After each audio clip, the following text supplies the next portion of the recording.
Hello, it's Iino. This time, I bring you logistics news for May 2023. I will discuss supply chain restructuring, shipping market conditions, and inventory conditions for North American retailers. So, let's get started. A new era of global trade, supply chain restructuring. Companies are restructuring their supply chains for a new era of global trade.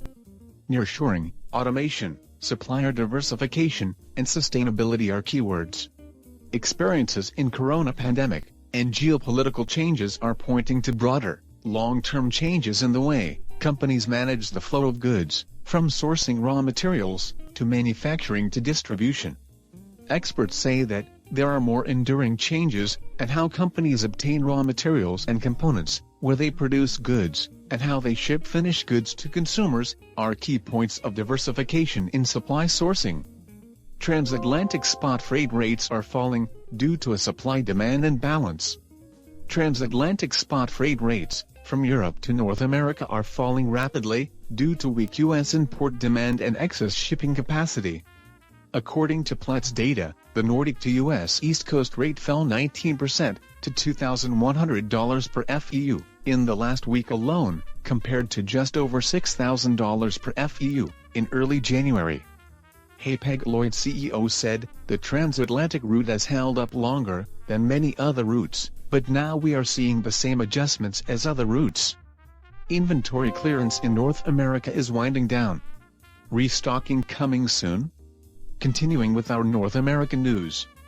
Major North American retailers are signaling that they have nearly completed the reduction of excess inventory and are preparing to bring new products to shelves this fall, which is a positive sign for freight forwarders. Target's inventory at the end of the first quarter was down 16% from the same period last year, and Walmart has reduced its U.S. inventory by 9% over the past year. Walmart's CEO said, "Inventory is improving, and excess inventory continues to decline. It shows in the numbers and we are actually seeing it in our store visits." Flexport acquires Shopify's logistics business, developing its own home delivery service business. American digital forwarder, Flexport has announced its intention to acquire Shopify's logistics and fulfillment business, and add its own home delivery service business. The company's logistics fulfillment service build-out will allow merchants to handle imports and last-mile deliveries on a single platform.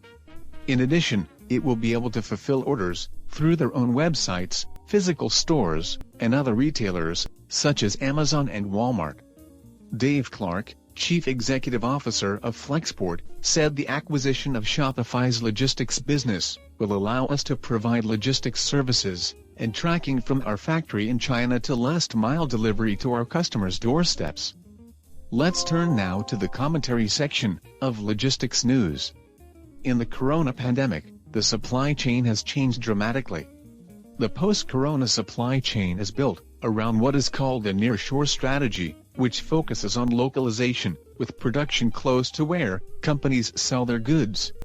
Companies are also expanding their supplier base around the world, reducing their reliance on Asia, especially China, and automating everything from warehousing operations to procurement decisions. With regard to the risks and rewards of this supply chain restructuring, many companies are taking a hard look at their procurement strategies and policies, including whether goods and components are concentrated in one country or with a single supplier. While diversifying suppliers will almost certainly cost more, companies must balance that cost with the potential for future disruption, which is important to identify. Thus, companies are expected to build more resilient and sustainable supply chains and respond to the new era of global trade. It is important to continue to pay close attention to this trend. Transatlantic spot freight rates are falling. While the market is increasingly seeing that freight rates for Transpacific and Asia-Europe routes have bottomed out, although transatlantic freight rates will take some time to reach the level of corona, it is slowly coming down. The CEO of Hapag-Lloyd responded to these market conditions with the following statement: "In light of market changes, the basic structure of the market surrounding U.S. trade is better on the Atlantic side than on the Pacific side, and the cargoes that the U.S. currently procures on the Pacific side will shift to the Atlantic side in the future.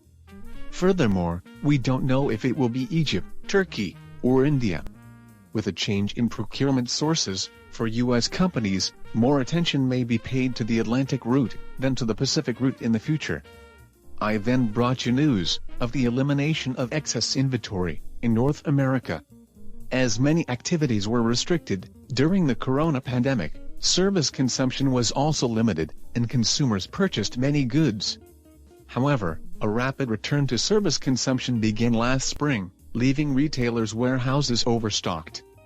And recently, shipping companies have been reporting that shipping trends have been recovering toward the end of the quarter. Routes to North America are generally in peak season in June, July, and August, and there is also a surcharge increase, called the GRI. Freight volumes increase before China's National Day, October 1st, and there are big sales on the fourth Friday in November, which is Black Friday in North America. Spot freight rates may rise in the future, as excess inventory is eliminated and shipping volumes increase.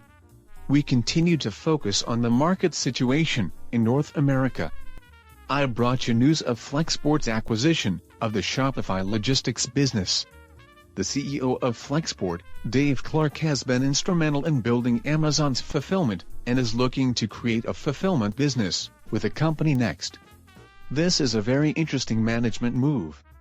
Flexport is a well-known North American digital forwarder, and is the company that introduced the field of digital forwarding to the world. It seems as if the container transportation market will not be able to compete only with the digital market in the future.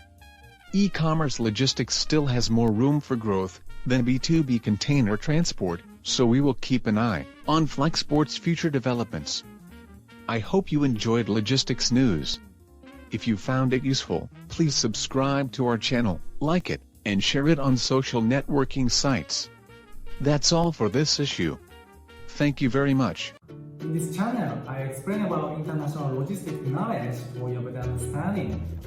I hope this video will be a good support for your logistics job.